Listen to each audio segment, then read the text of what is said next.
I'm here with my summer biannual bibliothon TBR. Now the biannual bibliothon for the summer runs from June 21st through the 28th. It has 7 reading challenges. I currently have 5 books picked out to go with these challenges. I could actually take it down to 4, but I'll talk about that whenever I start discussing what books I picked. First challenge is to read the group book, which is Paper Towns by John Green.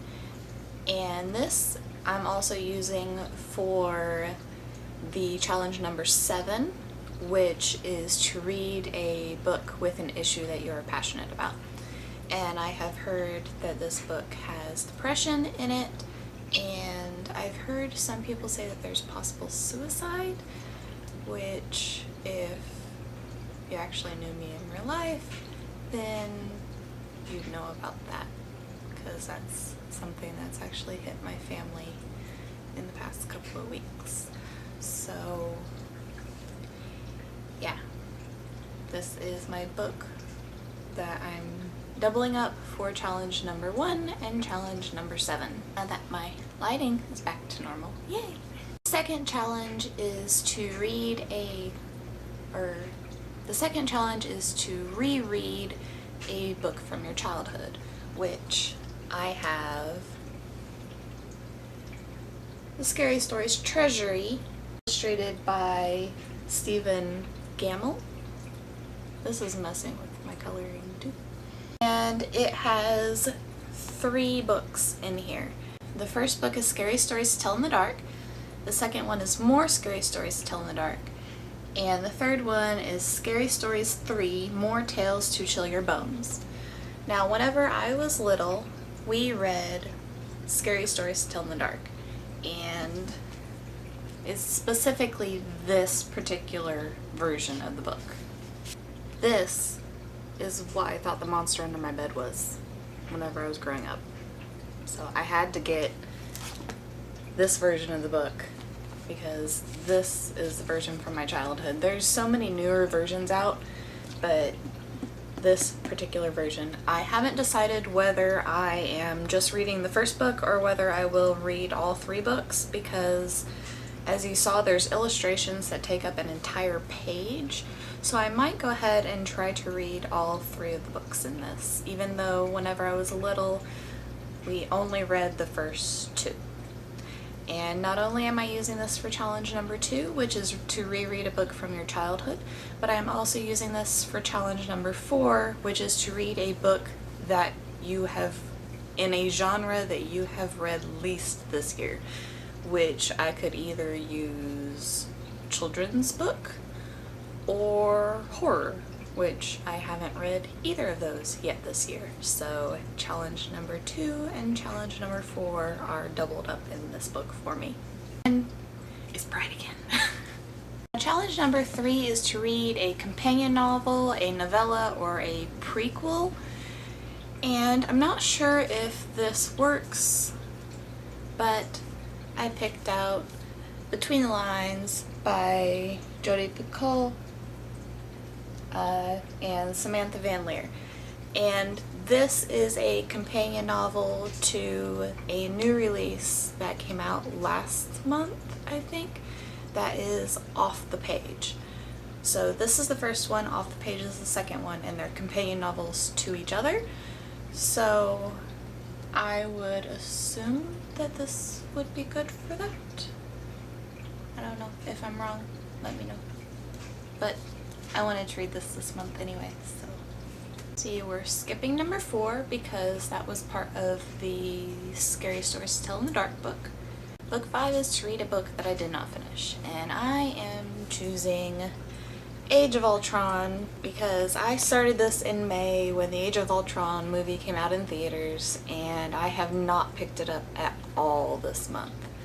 And it is the only book that I haven't finished because I'm currently reading Gone Girl, but I don't have any other books that I haven't finished. I'm not a DNF kind of reader. I power through it and I finish the book, and if I don't like it, I just chuck it. I get rid of it. But this is my only DNF that I have right now. I'm probably at least 2/3 of the way through the book.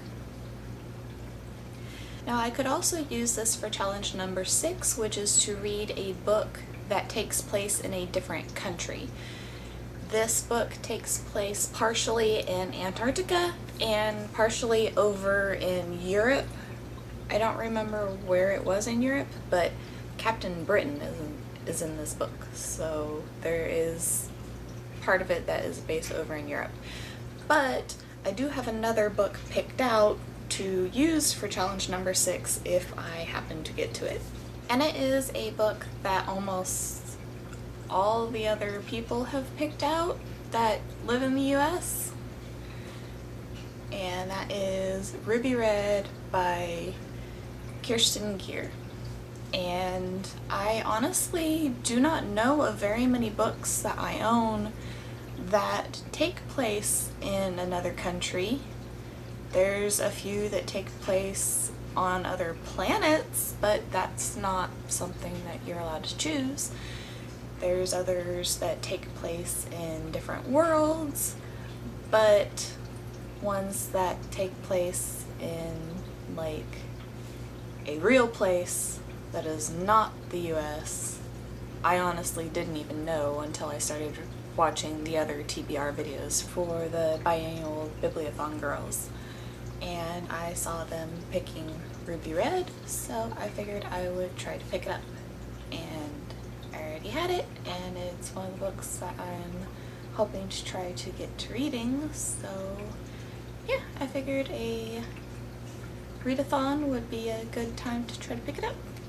Now the worst thing about this read-a-thon for me is that I usually work roughly 40 hours a week, and I don't really get much time to read other than on my breaks and lunch at work. So I usually only get maybe an hour or so to read in a day. So I don't know how many of these challenges I'm going to be able to complete, but I am going to do my best.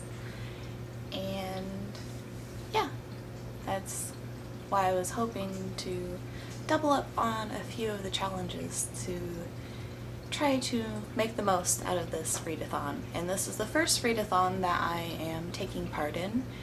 And it just seemed really fun, and the girls that are involved with this all seem really fun, so I wanted to join in on all the fun that I keep seeing. I know, that's a lot of fun for one video, but these are all heavy. These are the books that I am planning on trying to read in the next week. I don't know if I can get through half of these, let alone all of them, because I usually only read one book a week. So we'll see how this goes. And that's all I have for this video, and I'll see you next time.